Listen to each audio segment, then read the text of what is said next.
Hey everybody, this is Brian with Bear Cards 34, back with another video of Show and Tell, Tops and Friends from 1990. This time we're going to start off with the Miami Dolphins, who the year these cards came out in 1990 had a very good year. They went 12-4. It was their first time in the playoffs since 1985, believe it or not. They beat the Chiefs in the wild card game and then lost to the Bills in the divisional playoffs. The head coach at the time was the legendary Don Shula. Pretty unique coaching card there with the kind of neon playbook in the background there. Very early 90s for sure. And if you notice there, one of the special collectible cards from Pro Set was that of Joe Robbie, who was the owner of the Miami Dolphins, who passed away in 1990. So that was an insert card that you could get in the football product. And here is another one that I just wanted to mention. This right here, this is Payne Stewart. He was also an insert in Series 1 of Pro Set, and he was a very talented golfer. Many of you may be familiar with his story, but, very successful golfer. He won 3 majors championships.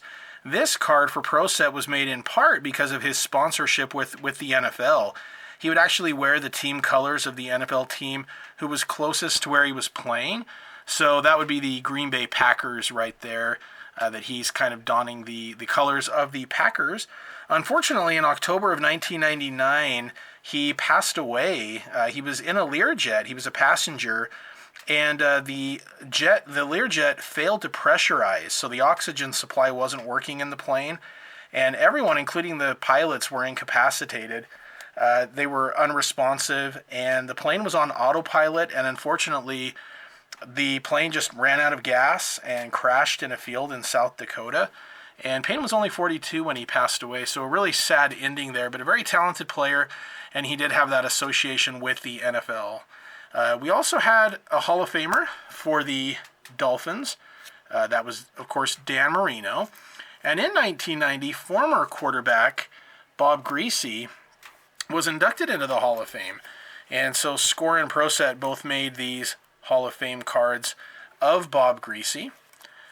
And for the 1,000 Yard Club, one of the Marx brothers, Mark Clayton, had 1,000 yards that year. Dan Marino had a hot gun card from Score. And Lewis Oliver was considered one of the Score Young Superstars. Pro Set also included Dan Marino in the Collectibook series. And there were a handful of Pro Bowlers for the Dolphins that year. The late Reggie Roby, linebacker John Offerdahl, and tight end Farrell Edmonds. Farrell Edmonds actually, I think he went to the Pro Bowl his first 2 seasons in the NFL, or maybe it was 3, but a very talented player for sure. Next up, we had the Pro Set Super Bowl MVP cards, and included a couple of Dolphins back-to-back years, safety Jake Scott and then Hall of Famer Larry Zonka.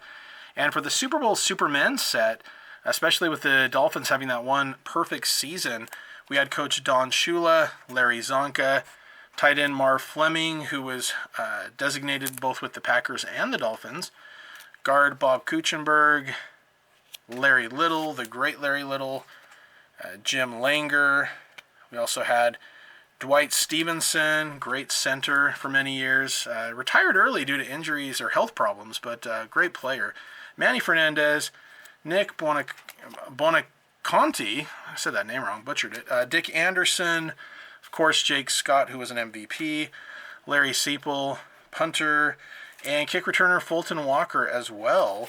They also mentioned the hilarious Gary Yepremian pass, just on a busted play, one of the worst passes of all time. Great blooper. I'll try to include that in my description if I remember. It's a pretty funny play. Most of you may have seen it, but definitely a worthy moment in the Super Bowl just for the comedy aspect of it. All right, and for the rookies for the Dolphins in 1990, we'll start off with Richmond Webb, who I feel like should be in the Hall of Fame. He is in the Miami Ring of Honor. And in 1990, he was the 9th pick of the draft out of Texas A&M. He was brought in to help protect Dan Marino's blind side, and he set a Dolphin record for 7 consecutive Pro Bowls. He was also a 4-time All-Pro and a member of the 90s All-Decade team. He has quite a few rookie cards, including the Score rookie in his college uniform and the Class of 1990 subset. And in the score update, we have him in his Dolphins uniform. He spent 11 years with the Dolphins, and then 2001 and 2002 he was with the Bengals. He had a great rivalry with Bills' Bruce Smith. In 14 games against each other, he only allowed 3 sacks from Bruce Smith, who, as the all-time sack leader, that was pretty good. In a 2017 interview, he talked about how, he's not in the Hall of Fame, and he tries not to focus on that because of how he's seen that impact and eat away at some of the other players who are kind of borderline for that. And so he said he tries not to focus on that, and he says that I think my career and resume speak for themselves. When I was a kid, I did write to Richmond Webb back in around 91 or 92, and he did actually TTM and sent me a couple autographs back, so I was very happy to get those. Now, another guy that the Dolphins brought in to help protect Dan Marino was this guy right here, Keith Sims. This is his rookie card.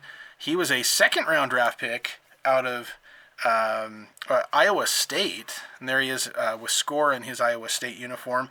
He played 11 years. His final 4 were with Washington, but he was great with Miami.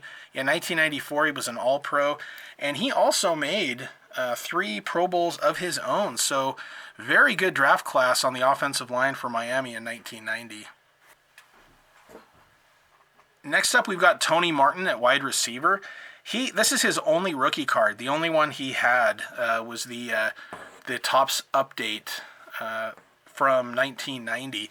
So he was a 5th-round draft pick in 89 for the New York Jets out of Mesa State in Colorado, but he didn't make the team. And then he was signed by the Dolphins, but was just on their practice squad that first year. But in 1990, he ended up playing in all 16 games, which is why Topps featured him in this set.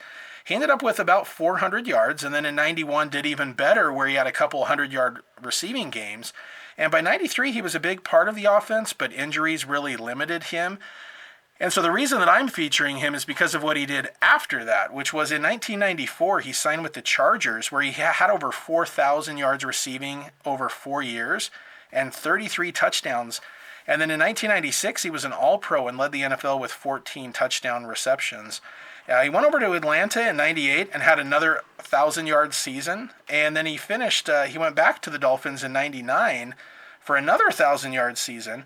By 2000, he was 35. His numbers were down. He did play with the Falcons again in 2001. And he retired with over 9,000 receiving yards, 56 touchdowns, and he even had a 99-yard touchdown reception in 1994. So a very good player who just has that one rookie card. Another guy with only one rookie card, this is David Griggs. This is his rookie card. He was actually drafted in the 7th round by the Saints in 1989 out of Virginia, but he was waived before the season started. So he signed with Miami, and he actually ended up being a very good player, a very talented guy. Unfortunately, he had a short career because he did pass away young, but he played until 93 with the Dolphins, and in 1994, he went over to the San Diego Chargers, and he was the starting linebacker in the Super Bowl that year against the 49ers. Unfortunately, that Super Bowl would be his final game. In June of 95, in the offseason, he passed away in a car accident. In fact, he had just received his AFC Championship ring in San Diego a week prior. But he was a player that I really liked, kind of followed him along with Miami and then with San Diego. And his older brother, Billy Griggs, played tight end with the Jets and the Steelers. Last up, one of my favorite players from that time period, Scott Mitchell. He was born in Salt Lake City, just like me. In high school, he played football and baseball. He was a left-handed pitcher on his high school team. And he had written in his book that I read a few years back that he planned to go to BYU, but he felt strongly that he needed to go play at University of Utah and ended up signing with them. He had a very successful career for the Utes from 87 to 89, and then left after his junior year. He was drafted by Miami in the 4th round to be a backup for Dan Marino, and for 3 seasons, he was a very solid backup. He didn't get much playing time, and so in 1992, in fact, these are his only 2 rookie cards. He did not have a card in 91, and then in 92, he did play for the Orlando Thunder, and so he got a little bit of playing time, a little bit of experience, and then in week 6 of 1993, Dan Marino went down with an injury, And Scott Mitchell came in and he did very well. He impressed the NFL. He was AFC Offensive Player of the Month one month, and that led to a really big contract where he did sign with the Detroit Lions.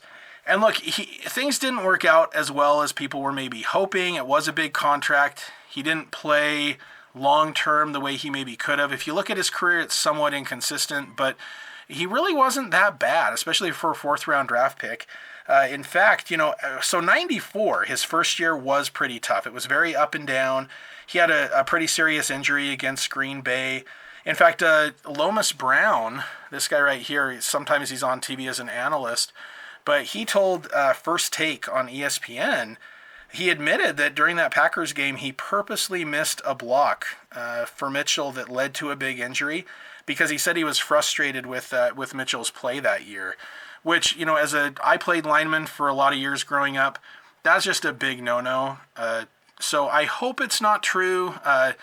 He said it was true and then apologized. He and Scott made up. But I'm hoping that was just an exaggeration as opposed to something that actually happened, because it's pretty disappointing if it's true. Anyway, Mitchell got healthy in 1995 and actually put together a couple really solid years. And in 1995, he set the single-season records for the Lions for most passing yards at 4,338, most passing touchdowns at 32, and he took the Lions to the playoffs in 1995 and 1997. So considering what you saw at quarterback before and after, until Matt Stafford anyway, I feel like he did fairly well, all things considered. But, he did have an amazing running back in Barry Sanders. But I was a big fan of his, and I admit I'm a little bit biased.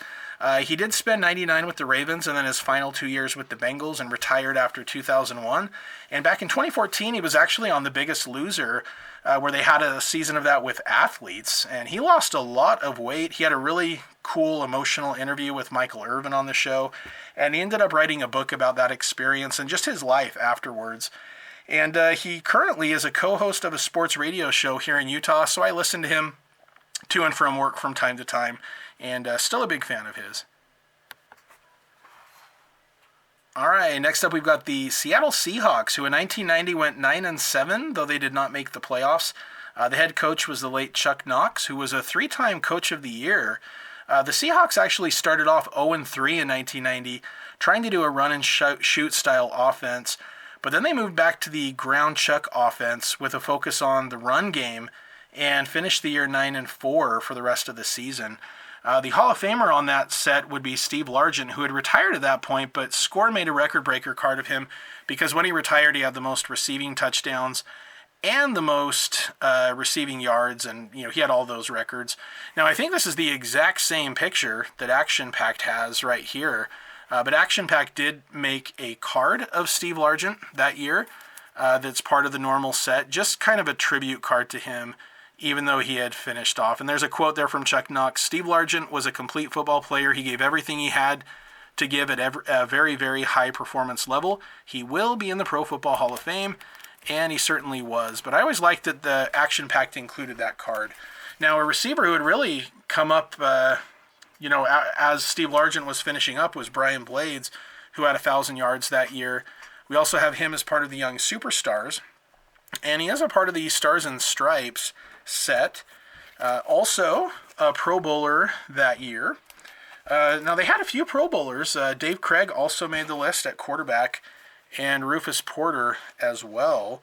And John Madden included Jacob Green, a great defensive player for the All-Madden team. And we also had the Tokyo Bowl, where the Broncos, or the American Bowl in Tokyo, where the Broncos faced the Seahawks. And this card right here, NFL Overseas Appeal with the Broncos and Seahawks. And you have John Elway and Dave Craig there on the back of that card. So I mentioned that ground chuck philosophy that started off. Derek Fenner in 1989 only had 11 carries, but by 1990 had become such a big part of that offense that all of the companies started to get in the mix of including him in their sets. Now, I love the Pro Set one right here. I think that's an excellent image. He was a 10th round draft pick in 89, a big, powerful back, 6'3", 235 pounds out of North Carolina. He had an interesting road to the NFL. In 1987, he was arrested and charged with murder. However, he was able to prove that he had not been at the scene of the crime, and the charges were later dropped. However, University of North Carolina, due to some of those legal issues, decided to part ways with him, and so he went into the NFL draft. He ended up playing 10 years. His best season was 1990, where he scored 15 touchdowns. 14 of those were rushing, and that was a co-lead in the NFL. He ran for about 900 yards and passed 1,000 yards of all-purpose yards that season. Nowadays, he's married with kids. He's a personal development coach, a public speaker, and along with the Seahawks, he also played with the Bengals and Raiders. But who didn't play Raiders running back in the 90s, right? Now, if Derek Fenner was the running back of 1990, Chris Warren was the running back of the 90s for the Seahawks. Derek Fenner had a great year in 90, and Chris Warren was primarily just a kick return specialist at that point.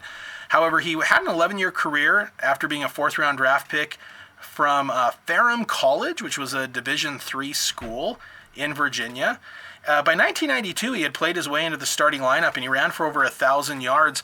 That was his first of 4 straight 1,000-yard seasons. In 1995, he ran for 15 touchdowns, and his best season, 1994, he had over 1,500 yards rushing.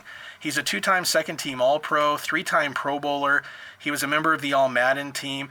And when he left for the Dallas Cowboys in 1998, he was the Seattle Seahawks all-time leading rusher. Now, Sean Alexander passed that since then, but Chris Warren ran for almost 8,000 yards and had 2,000 yards receiving. And his son, Chris Warren III, actually spent a little bit of time with the Raiders back in 2018. This Chris Warren Action Pack card, that is his only rookie card. So that is it. And you'll see he started his college ball in Virginia before transferring over to Ferrum College, which, yeah, like I said, is a Division III school.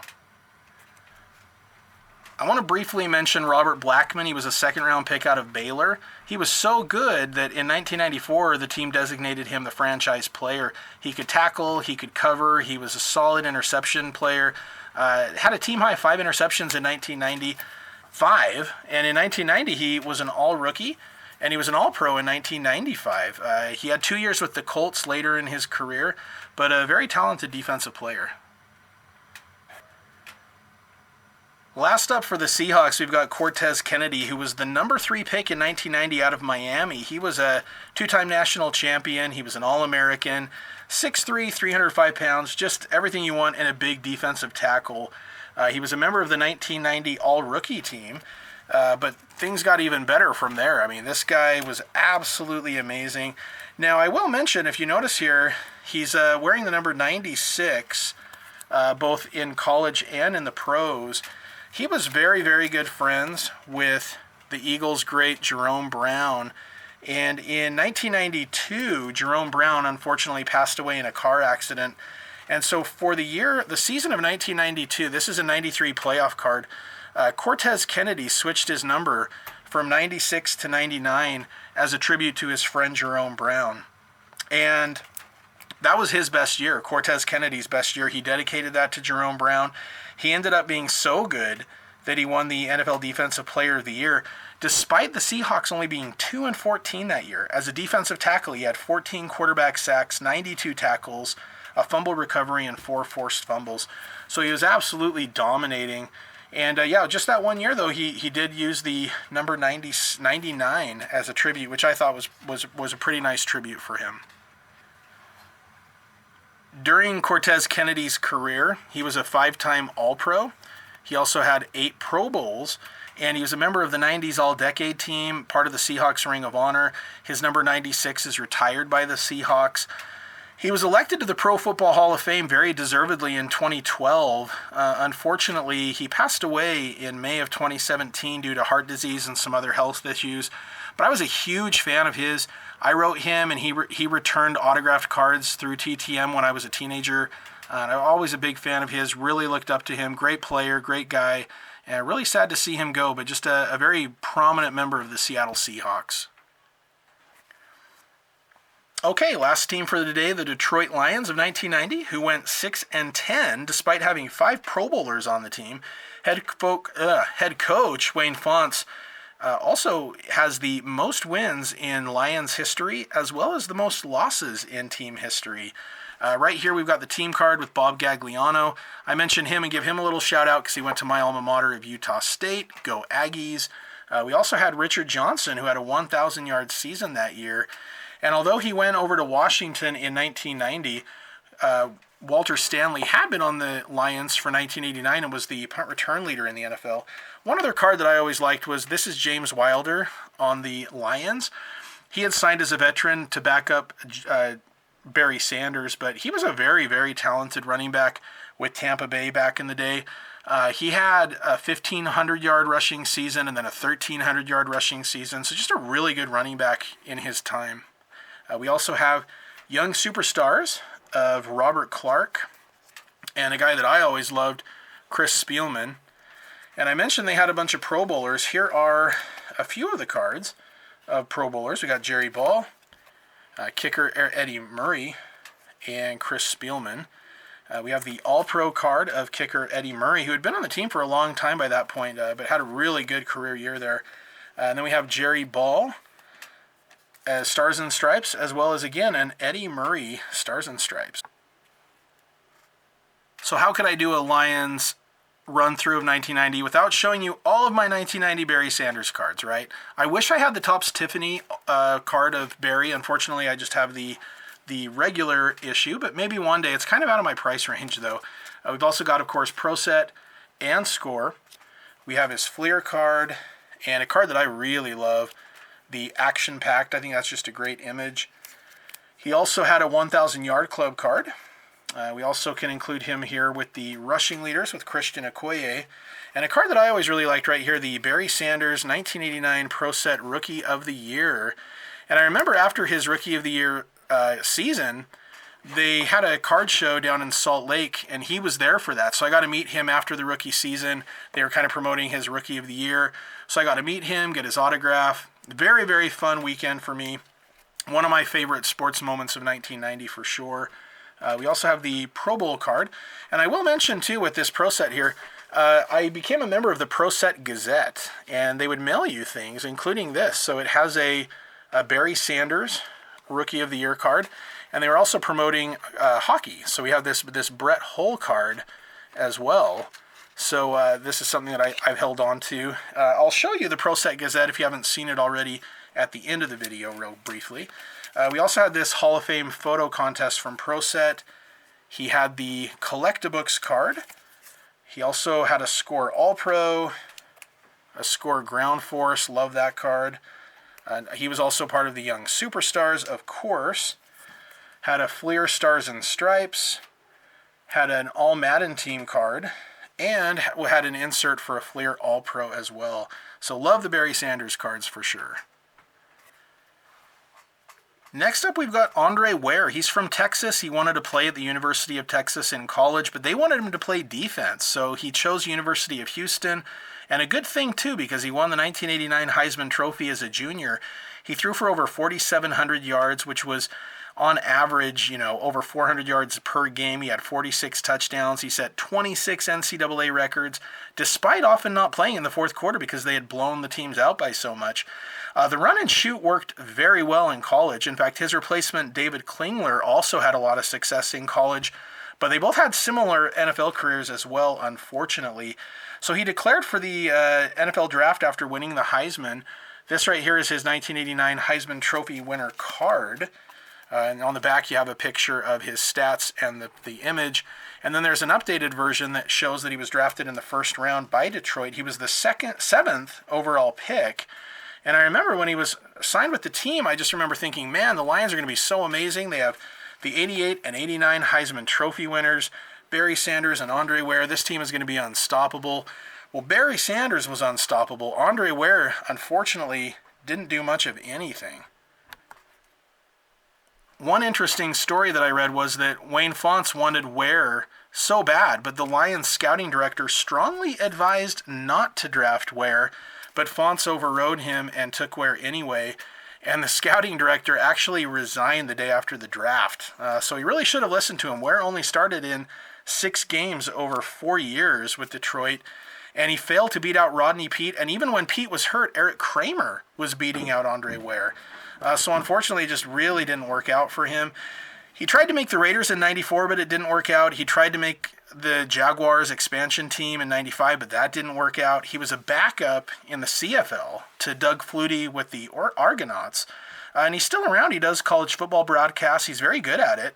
And he's a member of the College Football Hall of Fame. But in his career, he only threw for a little over 1,000 yards with 5 touchdowns and 8 interceptions, only a 63.5 quarterback rating. I want to quickly mention Kevin Glover. This is his rookie card, even though he started in 1985. But over his 13-year career, he was a first-team All-Pro 3 times, as well as a second-team All-Pro once, and a great, talented player for sure. Last one for today. This one just broke my heart back in the day. Really sad when this whole thing happened. But Eric Andolsek, just a very talented guard, played at LSU where he was a 2-time first-team All-SEC offensive lineman, freshman All-American. 5th-round pick in 88, became a starter for the Lions in 89, the same year that Barry entered the NFL. And he was an outstanding lineman, blocking for Barry Sanders in 91. The Lions went 12-4. Made it to the NFC Championship game. He was even a USA Today All-Pro. Unfortunately, that championship game would be his last game. In fact, on the back of his 1992 Pro Set card, you even see him saying Andolsek played in one NFC Championship game. You know, that was a tough thing with Eric because unfortunately, in June of 1992, he was at home in Louisiana. He was working on his yard cutting weeds when a 10-wheel flatbed truck drove off the highway and it hit Andolsek and killed him almost instantly.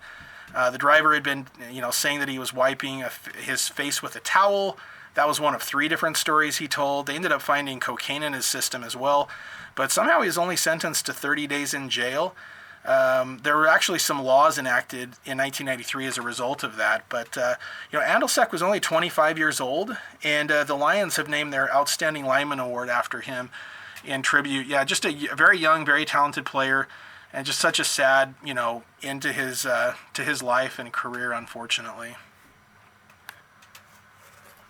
Okay, so this right here is the Pro Set Gazette that I was going to show you. Has Barry Sanders winning the award. There's even the Pro Set card right here as a part of that.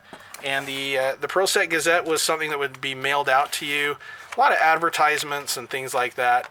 But I always really enjoyed anything I could get my hands on with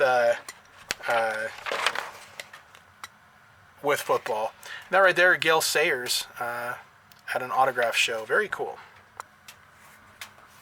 I'll show this right here. This is the action-packed checklist. I always thought that was a pretty cool checklist back in the day. And we'll go ahead and open this Series 1 action-packed pack. See how we do here. Robert Massey. Hall of Famer, I think, Gary Zimmerman. Hall of Famer Howie Long, Dwayne Bickett, Alan Pinkett, and Jerry Ball. And then we'll go ahead and rip one more pack of tops. Hoping for a Junior Seau rookie card. All right, so I got an Art Monk, 1,000-Yard Club, Derek Hill, Stump Mitchell, Larry Kinnebrew, Jim Covert, nice, go Bears, Hall of Famer. Lions team card, Galloway, Gordon, Bruce Smith, nice. Joe Wolf, Camarillo, Fullwood, Banks, Ball, and Stewart. All right, well, thanks everybody for watching. Appreciate that. Hope you guys enjoyed. I'll be back with more in the near future. And go Bears.